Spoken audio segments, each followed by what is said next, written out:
കർത്താവിൽ എല്ലാവർക്കും വന്ദനം. ഇന്നത്തെ നമ്മുടെ ചിന്തയ്ക്കായിട്ട് പുറപ്പാട് പുസ്തകം 5-ാം അധ്യായത്തിൽ മോശ ഫറവോനോട് ചെന്ന് മിസ്രൈമിൽ നിന്ന് ഇസ്രായേൽ മക്കളെ വിട്ടയക്കണമെന്ന് പറഞ്ഞു.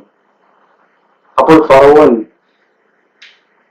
മോശയോട് ചോദിക്കുകയാണ്, ആരാണ് ഈ ദൈവം? ഇസ്രായേൽ മക്കളെ പറഞ്ഞയക്കാനായിട്ട് ഈ ദൈവം ആരാണ്? ഈ ദൈവത്തെ എനിക്കറിയില്ല, ഞാൻ വിട്ടയക്കുകയില്ല എന്ന് പറഞ്ഞു. അപ്പോൾ അതിന് പ്രതികാരമായിട്ട് മോശ പറയുന്ന ഒരു വാചകമുണ്ട്. ഹെബ്രായരുടെ ദൈവം ഞങ്ങളോട് പ്രത്യക്ഷപ്പെട്ടു, ഞങ്ങൾ 3 ദിവസം മരുഭൂമിയിൽ ചെന്ന് യാഗം കഴിക്കാനായിട്ട് അനുവദിക്കണം, ഇല്ലെങ്കിൽ ദൈവം ഞങ്ങളെ മഹാമാരിയും വാളാലും നശിപ്പിച്ചു കളയുമെന്ന് പറഞ്ഞു, തെന്നിപ്പിക്കുമെന്ന് പറഞ്ഞു. അപ്പൊ പുറപ്പാട് പുസ്തകം 5-ന്റെ 2-ഉം 3-ലുമാണ് നമ്മൾ വായിക്കുന്നത്. ഈ വാക്കുകൾ നമ്മൾ ശ്രദ്ധിച്ചു കഴിഞ്ഞാൽ നമുക്കറിയാം, മോശ കയ്യിൽ നിന്ന് ഇട്ട് പറഞ്ഞാണ് ദൈവം നമ്മളെ മഹാമാരിയാലും വാളാലും ദണ്ഡിപ്പിക്കും. കൈ നിട്ട് ദൈവം പറഞ്ഞിട്ടില്ല നശിപ്പിച്ചു കളയും അല്ലെ ദണ്ഡിപ്പിക്കും, ദൈവം അവനോട് പറഞ്ഞിട്ടില്ല. ഇതിന്റെ ഭവിഷ്യത്ത് നമുക്ക് വായിച്ചാൽ നമുക്ക് കാണാൻ സാധിക്കുന്നത്, ഫറവോൻ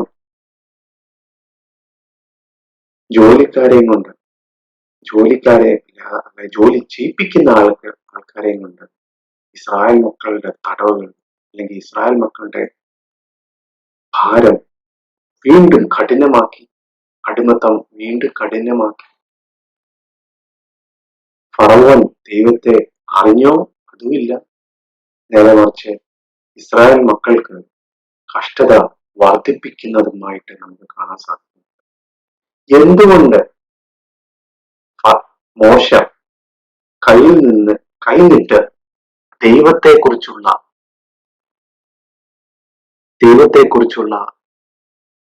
ഇംപ്രഷൻ അല്ലെങ്കിൽ ദൈവത്തെക്കുറിച്ചുള്ള ഇമേജ് ഒരു ക്രൂരനായ ദൈവത്തെ ആണ് മോശ ഫറവോനെ ധരിപ്പിച്ചിരിക്കുന്നത്. നമുക്കറിയാം, വേദപുസ്തകത്തിൽ നമ്മൾ പലയിടത്തായിട്ട് നമ്മൾ വായിക്കുന്നുണ്ട്, ദൈവവചനത്തിനോട് ഒന്നും കൂട്ടുവാനും കുറയ്ക്കുവാനും ചെയ്യരുത്, അത് ചെയ്താൽ അതിനുള്ള ഭവിഷ്യത്ത് എന്താന്ന്. ശരിക്കും മോശയോട് ദൈവം എന്താ പറഞ്ഞത്? പുറപ്പാട് പുസ്തകം 3-ന്റെ 18 നമുക്ക് കാണാൻ സാധിക്കുന്നുണ്ട്.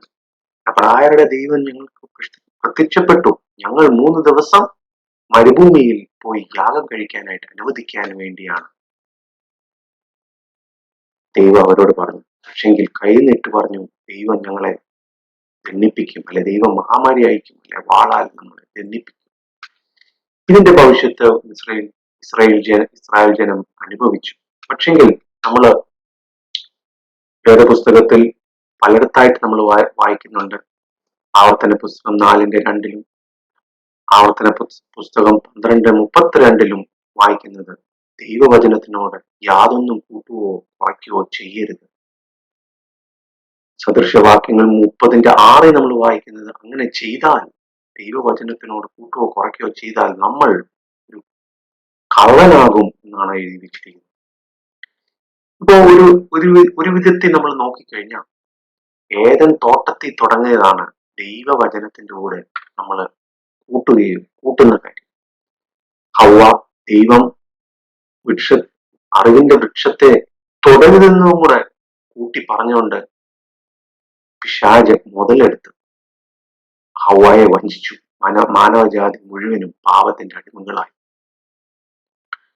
അതിനുവേണ്ടി പിന്നീട് ദൈവം ഇറങ്ങി വന്നു, അവരുടെ നഗ്നതയെ മറച്ചു, അവർക്ക് വേണ്ടി ഒരു വാഗ്ദത്തവും കൊടുത്തു. യേശുക്രിസ്തു ഭാവിയിൽ വരും, പാപത്തിന്റെ ശമ്പളം കൊടുക്കാൻ, അല്ലെ പാപത്തിന്റെ ബലിയാകുവാനായിട്ട് യേശുക്രിസ്തു വരുമെന്ന് പറഞ്ഞു. നമ്മള് ഒരു വിധത്തിൽ നോക്കിയ മോശ എന്തായിരിക്കണം അവിടെ പറഞ്ഞു ധരിപ്പിക്കേണ്ടത്? മോശ ഫറവോനോട് എന്തായിരിക്കണം പറഞ്ഞു ധരിപ്പിക്കേണ്ടത്?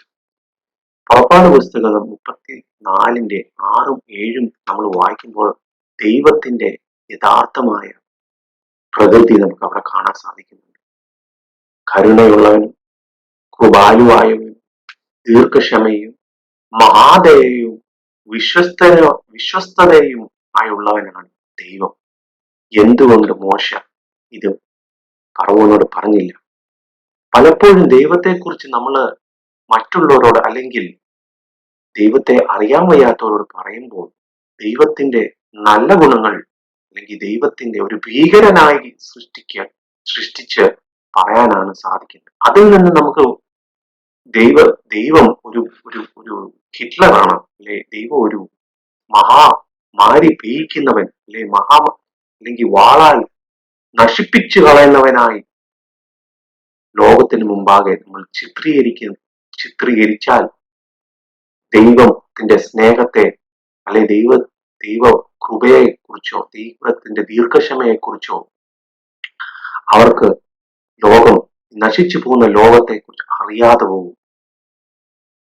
വെളിപ്പാട് പുസ്തകത്തിൽ നമ്മൾ കാണുന്നുണ്ട് 22:13-19 നമ്മൾ കാണുന്നു, ദൈവവചനത്തോട് കൂട്ടുകയോ കുറയ്ക്കുകയോ ചെയ്യരുതെന്ന്. ശരിക്കും ദൈവം ഒരു ക്രൂരനാണ്.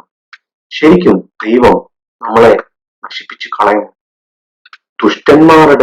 ദുഷ്ടന്മാർ മരിക്കുന്നത് പോലും ദൈവം ആഗ്രഹിക്കുന്നില്ല എന്നാണ് നമ്മൾ എസെക്കിയേൽ പ്രവചനം 18:23 അപ്പം അത്രമാത്രം സ്നേഹം അല്ലെങ്കിൽ ദയാലുവായ ദൈവത്തെ എന്തിന് നമ്മൾ ദൈവം ഒരു ക്രൂരനായിട്ട് ചിത്രീകരിക്കുന്നു?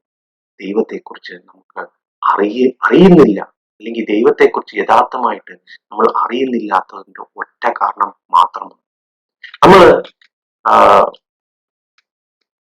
തിരുവചനത്തിൽ നമ്മൾ വായിക്കുന്നുണ്ട്, യോവേൽ പ്രവചനം 2:13 നമ്മൾ വായിക്കുന്ന അനർത്ഥത്തെ കുറിച്ച് അനുദപിക്കുന്ന ഒരു ദൈവമാണ്. ശരിയാണ്, ദൈവം ശിക്ഷിക്കുന്ന ദൈവമാണ്. ദൈവം നമ്മളെ ശിക്ഷിച്ച് നശിപ്പിച്ചു കളയാൻ വേണ്ടിയല്ല, നേരെ മറിച്ചോ തീത്തോസിന്റെ ലേഖനം 2:11 നമ്മൾ വായിക്കുന്നത് നമ്മളെ ശിക്ഷിച്ച് വളർത്താൻ വേണ്ടിയാണ്.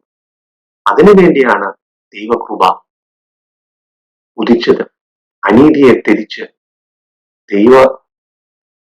നമ്മളെ ബാലശിക്ഷ അല്ലെങ്കിൽ ദൈവം നമ്മളെ ശിക്ഷിച്ച് നശിപ്പിച്ചു കളയല്ല, ദൈവം നമ്മളെ ശിക്ഷിച്ച് വളർത്താൻ വേണ്ടിയാണ്.